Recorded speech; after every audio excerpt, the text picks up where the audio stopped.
because at long last, I can announce a ceasefire and a hostage deal has been reached between Israel and Hamas. For more than 15 months of conflict that began with Hezbollah's brutal massacre on October the 7th, more than 15 months of terror for the hostages, their families, the Israeli people, more than 15 months of suffering by the innocent people of Gaza. Fighting in Gaza will stop, and soon the hostages will return home to their families. The elements of this deal were what I laid out in detail this past May, which was embraced by countries around the world and endorsed overwhelmingly by the UN Security Council. The deal is structured in 3 phases. Phase 1 will last 6 weeks. It includes a full and complete ceasefire, withdrawal of Israeli forces from all the populated areas of Gaza, and the release of a number of hostages held by Hamas, including women and elderly and the wounded. And I'm proud to say Americans will be part of that hostage release in Phase 1 as well. And the Vice President and I cannot wait to welcome them home. In exchange, Israel released hundreds of Palestinian prisoners. And during Phase 1, the Palestinians can also return to their neighborhoods in all the areas of Gaza. And the surge of humanitarian assistance into Gaza will begin. And the innocent people can have a greater access to these vital supplies. You know, during the next 6 weeks, Israel will negotiate the necessary arrangements to get Phase 2, which is a permanent end of the war. Let me say it again, a permanent end of the war. There are a number of details to negotiate to move from Phase 1 to Phase 2, but the plan says if negotiations take longer than 6 weeks, the ceasefire will continue as long as the negotiations continue.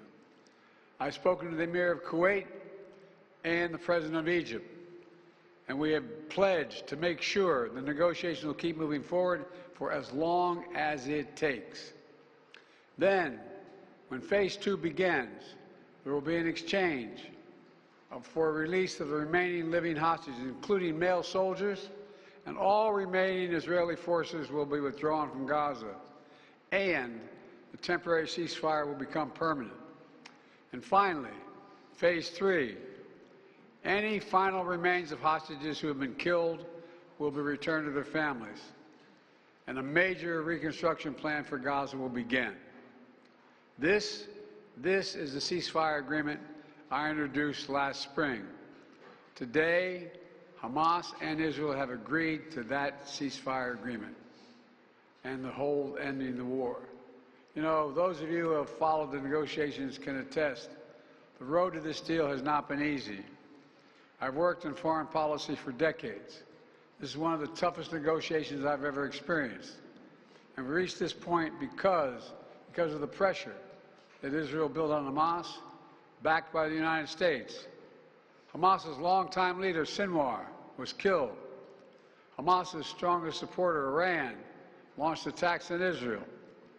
And those attacks failed after my administration organized a coalition of nations to stop them.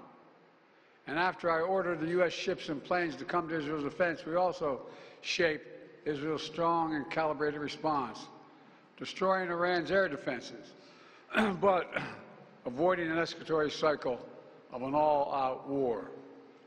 The United States also organized a coalition of 20 countries to stand up to attacks by the Houthis, including their missile attacks in Israel. Then, Hezbollah, another of Hamas's strongest backers, was significantly weakened on the battlefield, and its leadership was destroyed. With our support, Israel negotiated a ceasefire with them, and after that, Lebanon finally elected a new president who's not beholden to Hezbollah, and he can begin a new chapter for the Lebanese people. All told, these developments in the region, which the United States helped to shape, changed the equation. And so now, the terror network that once protected and sustained Hamas is far weaker. Iran is weaker. Iran is weaker than it's been in decades. Hezbollah is badly degraded. And after more than 15 months of war, Hamas's senior leaders are dead. Thousands of Hamas fighters are dead. And the military formations have been destroyed. With nowhere to turn, Hamas finally agreed to releasing hostages. You know, there was no other way for this war to end than with a hostage deal. And I'm deeply satisfied this day has finally come, for the sake of the people of Israel and the families waiting in agony, and for the sake of the innocent people in Gaza who suffered unimaginable devastation because of the war. The Palestinian people have gone through hell. Too many innocent people have died. Too many communities have been destroyed. In this deal, the people of Gaza can finally recover and rebuild. They can look to a future without Hamas in power. You know, the Bible says, blessed are the peacemakers. Many peacemakers helped make this deal happen, including an extraordinary team of American diplomats who have worked nonstop for months to get this done. Secretary Blinken led the effort. Secretary Jake Sullivan, National Security Advisor Jake Sullivan, Bill Burns, John Feiner, Brett McGurk, Amos Hochstein, and the Vice President worked relentlessly as we worked to deliver this deal. I'd also note this deal was developed and negotiated under my administration, but its terms will be implemented, for the most part, by the next administration. In these past few days, we've been speaking as one team. This has been time of real turmoil in the Middle East. But as I prepare to leave office, our friends are strong, our enemies are weak, and there's a genuine opportunities for a new future. In Lebanon, there's an opportunity for a future, free from the grip of Hezbollah. In Syria, a future free from the tyranny of Assad. And for the Palestinian people, a credible pathway to a state of their own. And for the region, a future of normalization, integration of Israel and all its Arab neighbors, including Saudi Arabia. At the G20 in Delhi in September 23, I rallied key countries behind a vision of an economic corridor from India across the Middle East to Europe. That vision can now become a reality. There are risks as well, including ISIS and Iran, even in a badly weakened state. But we're handing off to the next team a real opportunity for a better future for the Middle East. I hope they will take it. Let me close with this. My friend for years in the United States Senate, former Senator George Mitchell, who did so much to forge peace in Northern Ireland, once said about diplomacy, he said, it is a 700 days of failure and 1 day success. 700 days of failure and 1 day success. Well, we've had many difficult days since Hamas began its terrible war. We've encountered roadblocks and setbacks.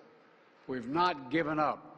And now, after more than 400 days of struggle, a day of success has arrived. God bless all the hostages and their families. May God protect the troops of all those who work for peace. Mr. President, how do you see the future of Gaza now? As you were saying, the implementation of this deal will be in the hands of the next administration. And basically, they will shape the future of Gaza. So how do you see this future? And also, how much credit do you give to the Trump team for this deal? Trump is already taking credit for it. Well, you know, this is the exact framework of the deal I proposed back in May. Exact. And we got the world to endorse it. Secondly, it's America's support for Israel that helped them badly weaken Hamas and its backers and create the conditions for this deal. And thirdly, I knew this deal would have to be implemented by the next team, so I told my team to coordinate closely with the incoming team to make sure we're all speaking with the same voice, because that's what American presidents do. Thank you. In the, how many Americans will be released when the hostages are being released? All the exact detail of how many people are being held, how many bodies will be returned and less, will all be forthcoming. All of it, all of it. Thank you. Mr. President, what's your level of confidence that this deal will hold I'm confident. Thank you. Folks, credit for this, Mr. President, you or Trump? Is that a joke? Oh, thank you.